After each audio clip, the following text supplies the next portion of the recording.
Praise the lord. ప్రభైన యేసుక్రీస్తు నామంలో మీకందరికీ కూడా శుభములు తెలియజేస్తూ ఉన్నాను. అప్పుడే మనము ఈ వారంలో చివరి దినానికి వచ్చి ఉన్నాము. ఈ దినము శనివారం. మరి మనమంతా కూడా గత ఈ వారమంతట్లో దేవుడు మనకు తోడుగా ఉండి ఎంతో క్షేమంగా నడిపించినందుకు దేవునికి వందనములు. ఈ ఈ వారమంతట్లో ఆయన మనకు చేసిన మేలులను, ఆయన మనకు చేసిన ఉపకారములను, మన కష్టాలలో ఇబ్బందులలో ఆయన మనకు తోడుగా ఉండిన రీతిని జ్ఞాపకం చేసుకొని ఆయనకు కృతజ్ఞతాస్తుతులు చెల్లిద్దాం. మరి ఈ దినము మరొక నూతన దినంలో మనము ఉండగా దేవుడు మనల్ని నడిపించును గాక. ఈ దినము క్రిస్మస్లో మరియా ఆరాధనని జ్ఞాపకం చేసుకుందాం. మరి క్రిస్మస్లో మనము ప్రతి ఒక్కరి ఆరాధనను చూస్తున్నాం కదా. మరియా కన్య అయితే ఆమె గర్భము ధరించినప్పుడు అంటే ప్రభుదూత ఆమెకు చెప్పి, ఇదిగో నీవు గర్భవతి అవుతావు, దయాప్రాప్తురాల, నీకు శుభము, దేవుని వలన నీవు కృప పొందావు అని చెప్పినప్పుడు ఆమె ఏదో శుభవచనం అనుకున్నది, కానీ అదొక ఒకలాంటి సడన్ షాక్ లాగా అనిపించి ఉంటుంది ఆమెకు. ఎందుకంటే తాను కన్య, అందులోనూ వివాహం కావాల్సిన ఆల్మోస్ట్ ఫిక్స్ అయినటువంటి అమ్మాయి. అలాంటి అమ్మాయి అకస్మాత్తుగా ఇలా ప్రెగ్నెంట్ అవ్వడం అనేది అది ఒక అంటే అవమానము పడవలసి వస్తుంది, అనేక సమస్యలు ఆమె ఎదుర్కోవాల్సి వస్తుంది, అనేక రకాలుగా నిందలు భరించవలసి వస్తుంది, ఒక్కొక్కసారి హింస కూడా పొందవలసి రావచ్చు, సమాజము ఆమెను రాళ్లతో కొట్టి చంపవచ్చు, ఏదైనా జరగవచ్చు. అయితే ఆమె దానినంతటిని కూడా భరించడానికి సిద్ధపడి, అసలు తన భర్త ఏమంటాడో, తనకు ప్రదానం చేయబడినటువంటి ఆ భర్త తనని అసలు యాక్సెప్ట్ చేస్తాడో లేదో కూడా ఆమెకు తెలియదు.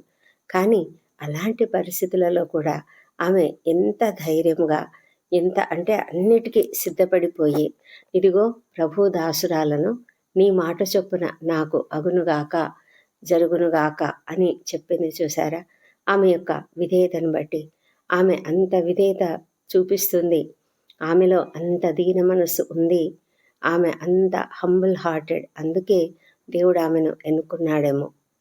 మరి ఆమె ఒక చక్కటి ప్రార్థన, ఆరాధన చేస్తూ ఉంది. ఆమెకు తెలుసు తన కడుపులో ఉన్నది ఒక సర్వోన్నతుడైన దేవుని కుమారుడు అని.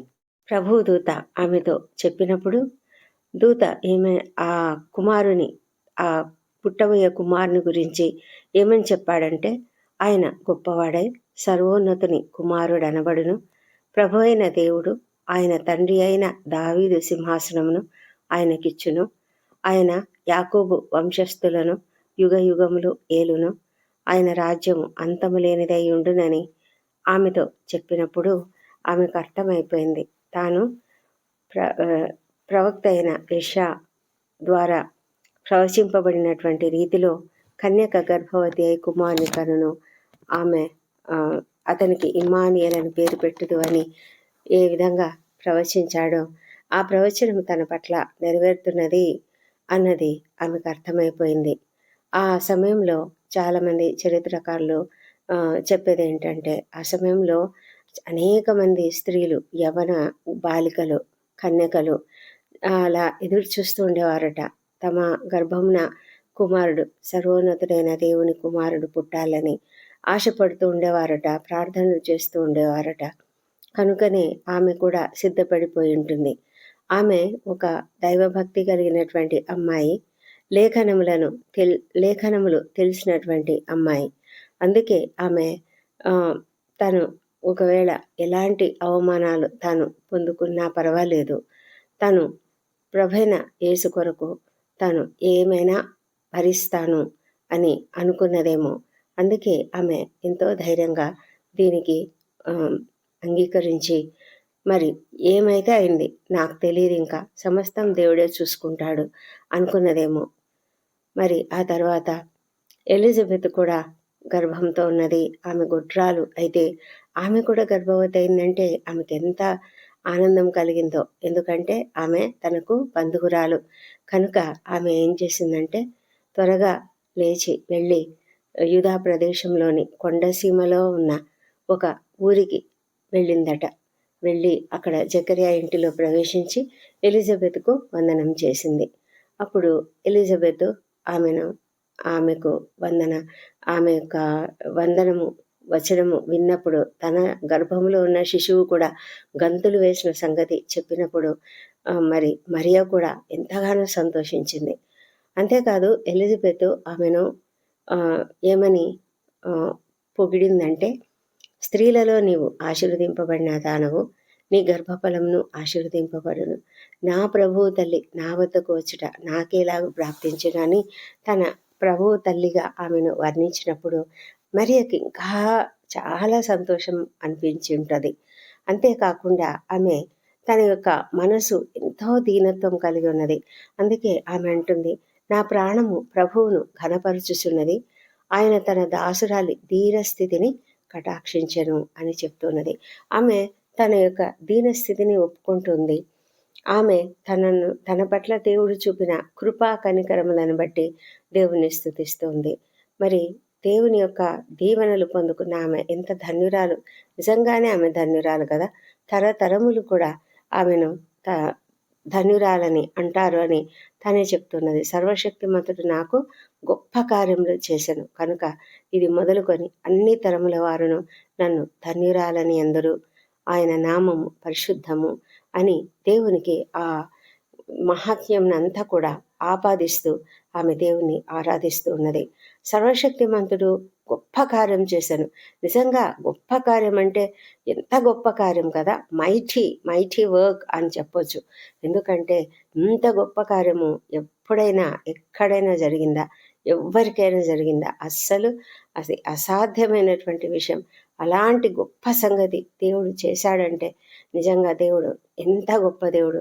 నిజంగానే ఆయన సర్వశక్తిమంతుడు. ఆయన సర్వశక్తిమంతుడు అన్న పేరు ఆయనకు సరిగ్గా తగినది. ఆయనకు అసాధ్యమైనది ఏదీ లేదు. ఆయన అబ్రహాంతో కూడా అదే చెప్పాడు కదా, నేను సర్వశక్తిమంతుడను, నాకు అసాధ్యమైనది ఏదైనా కలదా అని. హన్నా అని ఒక భక్తురాలు ఉన్నది కదా పాత నిబంధనలో.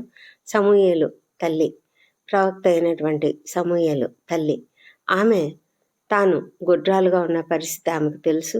అయితే ఆమె కూడా తన హృదయంను కుమ్మరించి ప్రార్థన చేసినప్పుడు దేవుడు ఆమె ప్రార్థన విని ఆమెకు కుమారుణ్ణి అనుగ్రహించినప్పుడు ఆమె ఏ విధంగా దేవునికి వాగ్దానం చేసింది అంటే, నేను ఆ బిడ్డను నీకే ఇస్తాను అని. కనుక ఆమె దేవునికే సమర్పించింది. దేవుని మందిరంలో ఆ పిల్లవానిని ఏలి యొద్దకు తీసుకొని వచ్చి ఆయనను ఆ బిడ్డను దేవునికి సమర్పించి ప్రతిష్ఠించి వెళ్ళిపోయింది. ఆ వెళ్ళక ముందు ఆమె ఎంతగానో సంతోషపడుతూ ఆమె కూడా ఇలాగే ప్రార్థన చేసింది. ఆమె ఏమంటుందంటే, నా హృదయము యెహోవా యందు సంతోషించుచున్నది, యెహోవా యందు నాకు మహాబలం కలిగెను అని చెప్తూ ఉన్నప్పుడు ఆ మాటలు మాదిరే ఈ మరియ మాటలు కూడా అనిపిస్తాయి. ఎందుకంటే ఆమె యొక్క సంతోషము, ఈమె యొక్క సంతోషము ఒక రకంగా అంటే దేవుని స్తుతించడం, దేవుని సంతానం కలిగినందుకు. అంటే సంతానం ఆల్మోస్ట్ ఇంకా మరియ అయితే అసలు ఆమె కన్య అయినటువంటి మరియ తాను పొందబోచున్నటువంటి ఆ కుమారుణ్ణి బట్టి, ఆయన సర్వోన్నతుడైన దేవుణ్ణి బట్టి మరి ఆమె ఎంతగానో ఆనందిస్తూ సంతోషిస్తూ దేవుణ్ణి స్తుతిస్తూ ఉన్నది. నా ప్రాణము ప్రభువును కనపరచుచున్నది అని ఆమె, నా ఆత్మ నా రక్షకుడైన దేవుని యందు ఆనందించెను అని ఆమె ఎంతగానో సంతోషిస్తూ ఉన్నది. అయితే నిజంగానే మనము ఆలోచించవలసింది ఆమె పరిస్థితిని. ఆమె ఎంతగా తాను సంసిద్ధతను అంటే ప్రభువైన యేసుక్రీస్తును తాను గర్భం ధరించడానికి సంసిద్ధతను వ్యక్తం చేసింది కదా. దానిని బట్టి మనం ఎంతగానో సంతోషించాలి. మనం కూడా ఆమెను బట్టి దేవుని స్తుతించాలి. ఎందుకంటే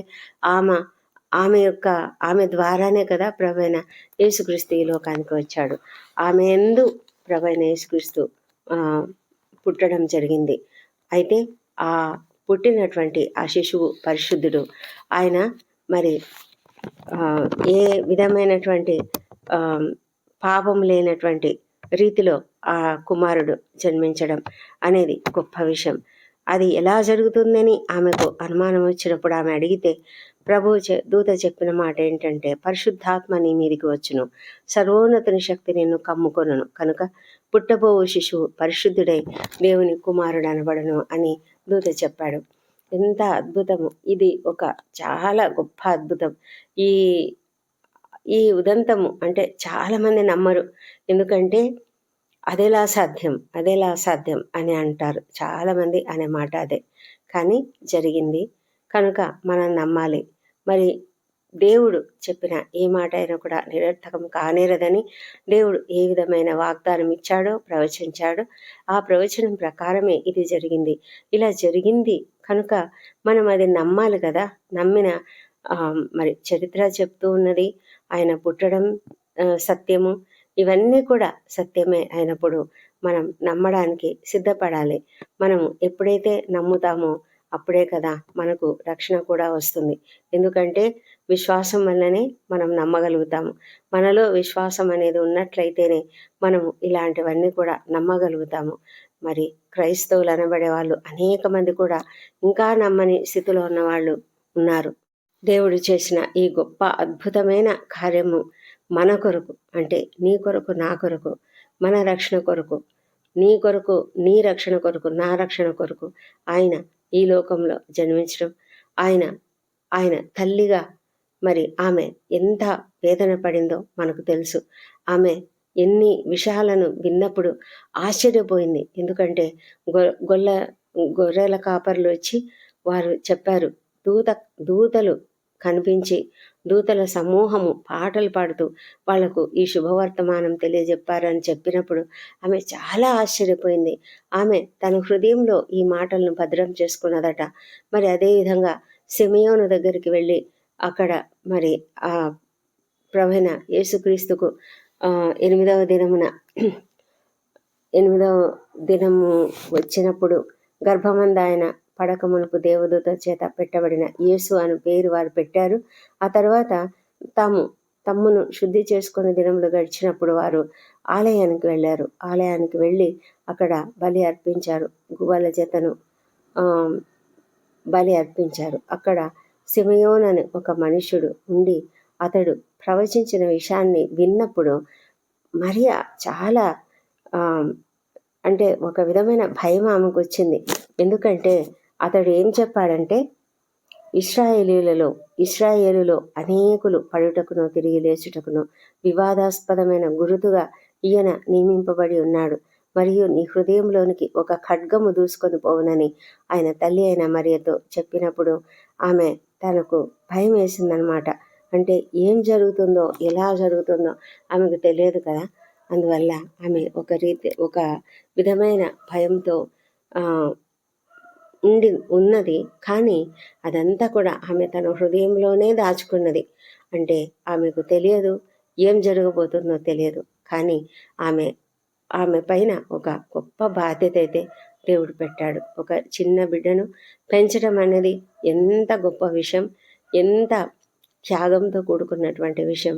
ఆమె తన జీవితాన్ని ఆ విధంగా త్యాగపూరితంగా ఆ బిడ్డను పెంచడానికి, ప్రభువైన యేసును పెంచడానికి ఆమె తన జీవితంలో ముందుకు వచ్చింది.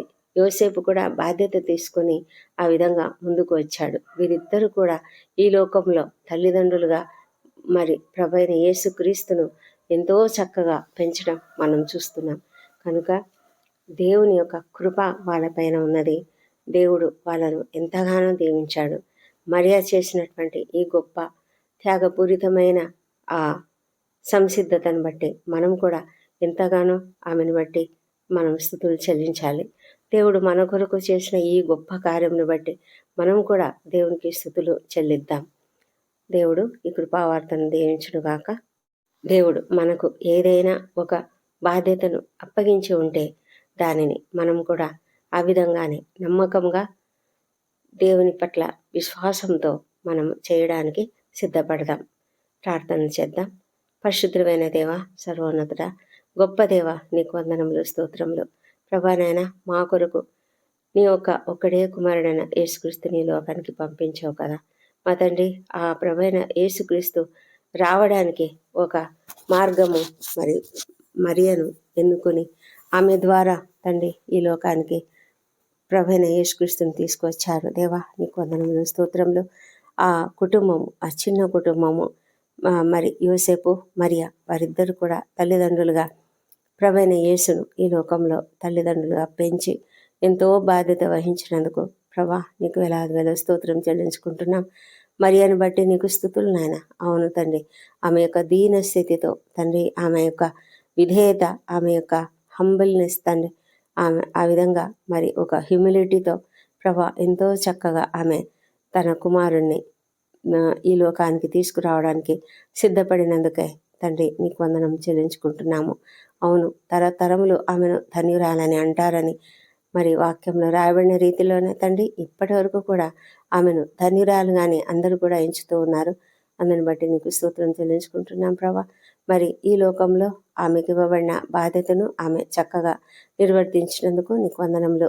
మరి మాకు కూడా తండ్రి మీరు ఏ ఏ ఏ ఏ బాధ్యతలు అప్పగిస్తున్నారు వాటిని మేము చక్కగా చేయడానికి సహాయం చేయండి. ముఖ్యంగా మాకు ఇచ్చిన పిల్లలను తండ్రి మేము సరైనటువంటి రీతిలో పెంచడానికి, వాళ్ళను సరైనటువంటి రీతిలో ఈ లోకంలో నీ కొరకు వాడబడుటకు మేము వాళ్ళను ప్రార్థనాపూర్వకంగా ప్రతిష్ఠించడానికి కూడా మాకు సహాయం చేయండి ప్రభా. అనేక సార్లు మేము తెలియక మరి అనేక విధాలుగా మరి నీకు విరోధంగా నడుచుకుంటూ ఉంటాం తండ్రి. అయితే మీరు ప్రేమ కలిగిన దేవుడు తండ్రి. ఏ బిడ్డను కూడా మీరు వదిలిపెట్టే దేవుడు కాదు. ఎవరు కూడా నశించిపోవడం మీకు ఇష్టం లేదు కనుక ప్రతి ఒక్కరిని కూడా నీ బిడ్డలుగా మార్చి తండ్రి వాళ్ళని నీ కొరకు వాడుకోమని ప్రార్థిస్తున్నాము తండ్రి. మీరు ఈ విషయంలో ఈ దినం మాకిచ్చిన ఈ గొప్ప కృపావార్తను బట్టి వందనములు తండ్రి.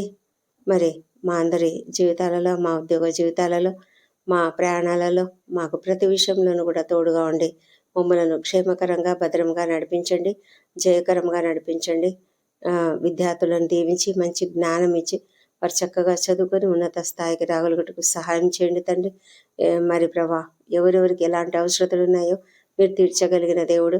నిరుద్యోగులకు ఉద్యోగములు దయచేయండి, వివాహ ప్రయత్నం సఫలం చేయండి, సంతానం కొరకు ఎదురు చూసిన బిడ్డలకు తప్పక సంతానం అనుగ్రహించండి. దేవా అనారోగ్యంతో బాధపడుతున్న ప్రతి ఒక్కరిని స్వస్థపరచమని ప్రార్థిస్తున్నాం. ఎంతోమంది క్రిటికల్ కండిషన్స్లో ఉంటున్నారు నాయన, మీరే కృప చూపించమని బ్రతిమాలి అడుగుతుంటున్నాం తండ్రి. ముఖ్యంగా మరి ఐసీలో ఉన్నవారు, వెంటిలేటర్పై ఉన్న వాళ్ళను వాళ్ళని బట్టి ప్రార్థిస్తున్నాము. సహాయం చేయండి తండ్రి. ఆ కుటుంబ సభ్యులకు కావాల్సిన నెమ్మదిని అనుగ్రహించండి. మా ప్రభానైనా ప్రతి ఒక్కరు కూడా స్వస్థపడి నిన్ను స్తుతించే భాగ్యం దయచేయండి. మా తండ్రి దేవా, ఎంతమంది అయితే ఎలాంటి పరిస్థితులలో అప్పుల సమస్యలతో, ఆర్థిక ఇబ్బందులతో ఉన్నారో వాళ్ళందరినీ కూడా కనికరించి కాపాడమని ప్రార్థిస్తున్నాం తండ్రి. ప్రభా కుటుంబాలను దీవించండి. ప్రతి కుటుంబంలో కూడా శాంతిని, సమాధానం అనుగ్రహించండి. కలతలు లేకుండా కాపాడండి మా తండ్రి. సేవకులను దీవించండి, వారు చేస్తున్న సేవను మీరు దీవించండి. మరి ముఖ్యంగా చర్చెస్ కన్స్ట్రక్షన్ చేస్తున్నటువంటి చిన్న చిన్న సేవకులు, చిన్న చిన్న చర్చెస్, వీరందరిని బట్టి కూడా నీకు వందనాలు చెల్లించుకుంటూ వారి యొక్క కన్స్ట్రక్షన్ ప్రోగ్రామ్ అంతట్లో కూడా మీరు కాపుదలగా ఉండి ప్రభా ప్రతి విషయంలో మీ సహాయం అనుగ్రహించమని ప్రార్థిస్తున్నాము. న్యాయం కావలసిన వారికి తండ్రి వారి పక్షంగా మీరు న్యాయమూర్తిగా ఉండి తండ్రి వారి పక్షంగా వ్యాజ్యమాడమని ప్రార్థిస్తున్నాం తండ్రి. మా తండ్రి దేవ, ప్రపంచమంతటా శాంతి సమాధానం అనుగ్రహించండి. ప్రతి చోట కూడా మీరు ఉండండి తండ్రి. యుద్ధ వాతావరణం తొలగించమని ప్రార్థిస్తున్నాము. ఇశ్రాయేల్ దేశంను దీవించండి, యెరూషలేమును దీవించండి. వారి నగరులలో క్షేమమును, వారి ప్రాకారములలో నెమ్మదిని దయచేయమని ప్రార్థిస్తున్నాము. మా దేశంను దీవించి మా దేశంపై కూడా నీ పరిశుద్ధాత్మను కుమ్మరించండి. ప్రతి ఒక్కరు నిన్ను తెలుసుకొని భాగ్యం దయచేయండి. మా తండ్రి, రక్షణ లేని ప్రతి ఒక్కరిని కూడా జ్ఞాపకం చేసుకొని తండ్రి ప్రతి ఒక్కరూ రక్షణ పొందుకొనిలాగున సహాయం చేయండి. మా ప్రభా తండ్రి, మరి వ్యసనములకు గురై భయంకరంగా వ్యసనములతో బాధపడుతున్నటువంటి వారు, బయటపడలేని స్థితిలో బంధకాలలో ఉన్న వాళ్ళను యేసు నామములో వారికి విడుదలను దయచేసి సంపూర్ణమైన శాంతి, సమాధానములు, సంతోషము వారికి అనుగ్రహించమని, కుటుంబంలో అందరూ నెమ్మది కలిగి జీవించుటకు సహాయం చేయమని ప్రార్థిస్తున్నాం తండ్రి. తండ్రి ఈ దినం బర్త్డేలు వివాహదనం జరుపుకుంటున్న బిడ్డలను దీవించండి. గడిచిన సంవత్సరం అంతయు మీరు వారికి చేసిన ప్రతి మేలును బట్టి నీ వందనములు. రాబోయే సంవత్సరంలో ఇంకనూ అధికమైన మేలులను వారికి అనుగ్రహించమని ప్రార్థిస్తున్నాం తండ్రి. నీ ముఖకాంతిని వారిపైన ప్రకాశింపజేసి సంతోషము సమాధానం అనుగ్రహించి ప్రతి సమస్య నుంచి కూడా విడుదల దయచేయండి తండ్రి. ఈ ప్రార్థనలు ఏకీభవిస్తున్న ప్రతి ఒక్కరిని దీవించండి. ఎవరికి ఎలాంటి సమస్యలు ఉన్నా కూడా తొలగించమని ప్రార్థిస్తున్నాం తండ్రి. మా ప్రార్థనలన్నీ మీరు అంగీకరించి జవాబులు ఇచ్చినందుకు నీకు వందనములు. ఈ ప్రార్థనలన్నీ మా ప్రభువును మా ప్రియ రక్షకుడు నేను యేసుక్రీస్తు అత్యంత శక్తిగల ఉన్నతమైన నామంలో అడిగి పొంది ఉన్నామని నమ్ముతూ నీకు స్తోత్రం చెల్లిస్తున్నాం తండ్రి. Amen, amen.